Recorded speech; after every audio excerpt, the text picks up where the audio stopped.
Hi, I'm Juliana Baggett, and I'm so excited to be invited into your class today. And I'm really excited that Mr. Truax, read my book to you guys. You're thinking Juliana Baggett, but also I am N.E. Bode, author of The Anybody's. So I have your questions, and I'd love to get right to them. The first one is from Mason. What is your favorite book that you have written, and why? So I've written a lot of books. I don't really know how to choose my favorite because it's kind of like, I have a lot of kids and it would be kind of rude for me just to pick one of my children as my favorite. So I try not to do that with my books. But if you like The Anybody's, obviously there is The Nobodies and The Somebodies. And you might also like The Prince of Fenway Park, which is under my name, Baggett. Let's see, Emery had a question. What do you enjoy most about writing books? And what do you like to do when you're not writing? I feel like I'm writing all the time, and I told you about this. Those kids of mine are very distracting.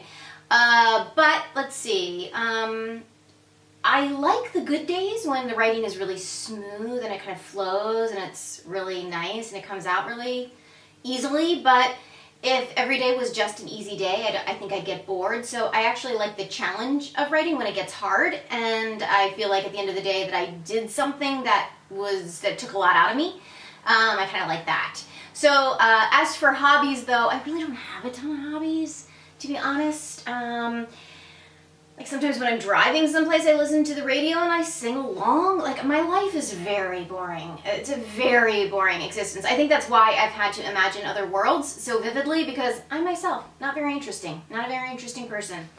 Neva asks, did someone inspire you to start writing, or have you always enjoyed it? I was a little kid who really wanted to be a bus driver. When I was in 3rd grade, I really liked the sound, I liked the silvery knob, and I liked how the bus door made that suction-y noise and the squeaky brakes. Liked the whole thing. But after that, I also really liked writing. I liked making up stories. I enjoyed, having a weird imagination. And so, yeah, it wasn't really about any one person who inspired me, regardless of other human beings. I kind of always wanted to make things up. Ava asked, what was your favorite book or author as a kid, and have you ever met them? Let's see.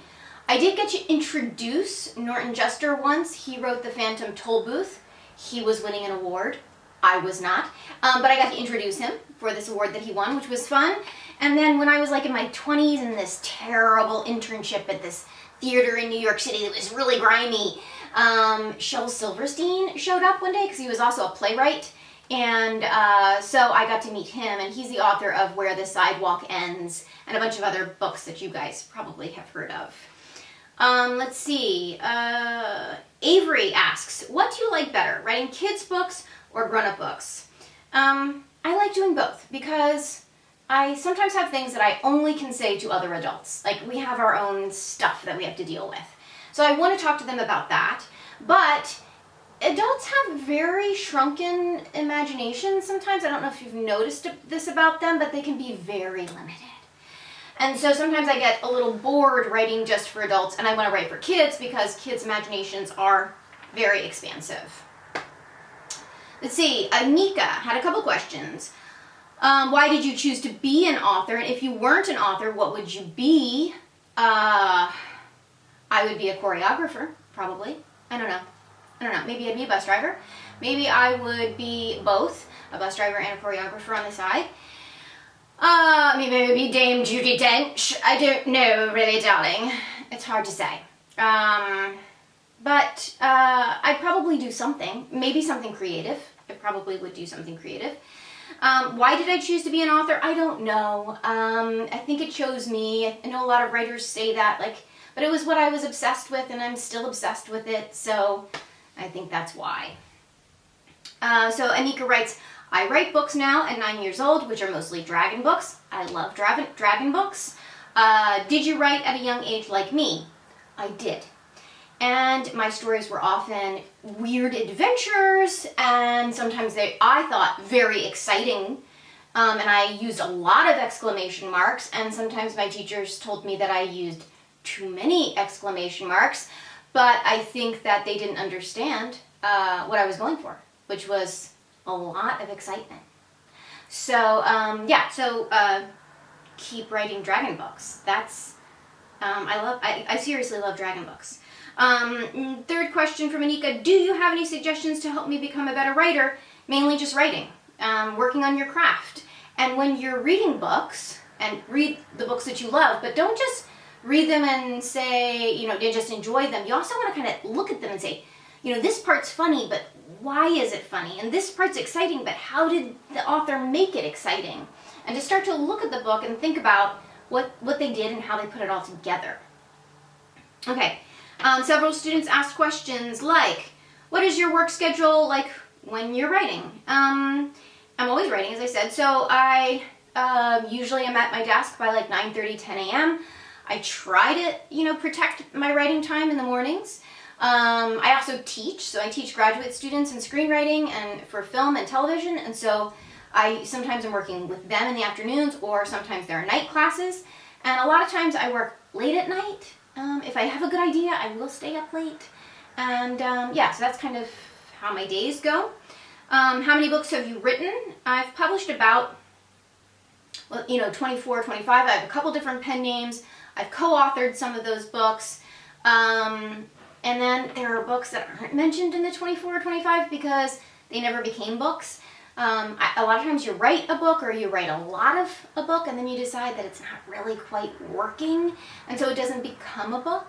But still, you know, you wrote it, you worked on it. It taught you probably how to write the next book.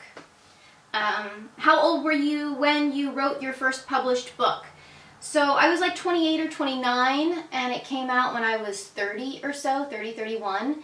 And actually in writing business, even though there are a few like people who break out and have something published really young, they're the exception. And usually you get better as a writer the older you get, because you've lived longer and you've worked on your craft longer.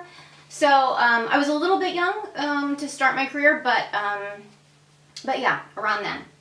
Let's see, questions about your novels. How long does it take to write a book like The Anybodies? The Anybodies took about a year, and so did The Nobodies and The Somebodies. But the shortest time it's ever taken me to write a novel is 3 months, and the longest is 18 years. So my books take between 3 months and 18 years. Of course, I was writing other things when I was, you know, working on this book that took a really long time. That's the thing about books. You go in and you start working on them, and you just don't know how long they're going to take to get right.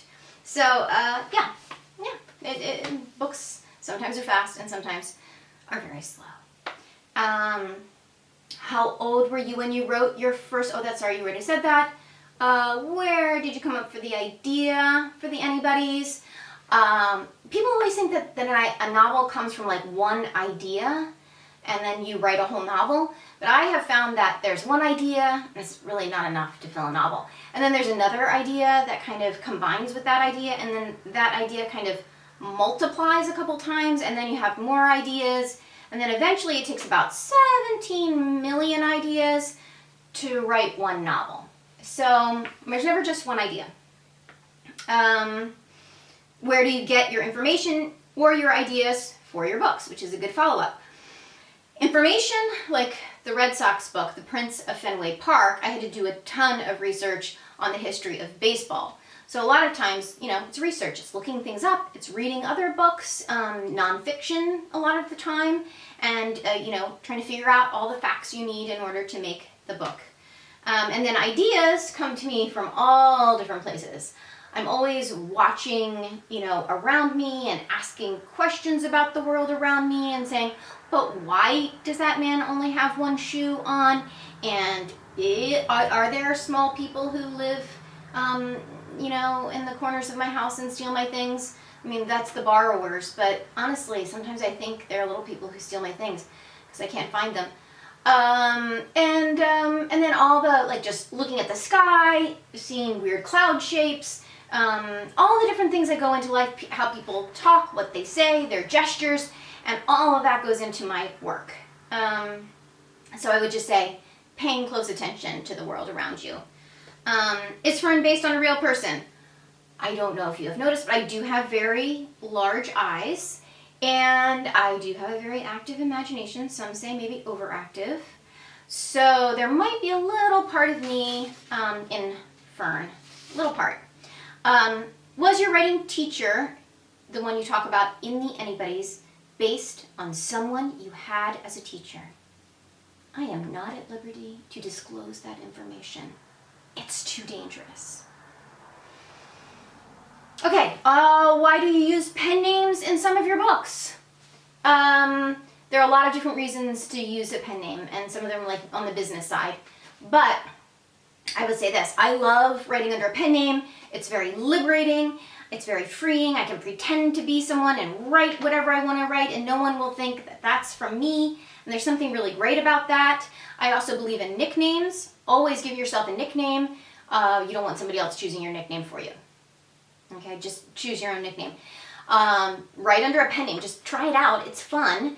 And then I always believe in code names, just in case you're wrapped up in some sort of international espionage and you need to work as a spy for a little period of time. Just have one handy, your code name. Are you currently writing a book? I am always currently writing a book, but like I said before, I never know if the book I'm currently writing will become a book. So I'm always playing with stories. I guess that's another way to put it. So yes, I'm always playing with stories. Are you finished writing stories in the Anybody's universe? I missed that question. There is one little idea I have that might join, 16 point blah, blah, blah, blah, blah, million other ideas. But I do have kind of one idea in the series that I might write one day. I am playing with that idea in particular. Okay, those are all your questions, and they were such good questions. You guys, just very brilliant, very interesting, so much fun. I hope Anika keeps writing. I hope all of you are writing stories, because you all have important stories to tell. You all have good imaginations, so you have to put them to use and make stuff up. Yeah. All right. So thank you again to Mr. Truax for inviting me. Very honored. And I hope you guys are well and everything is great with you. Okay. Bye.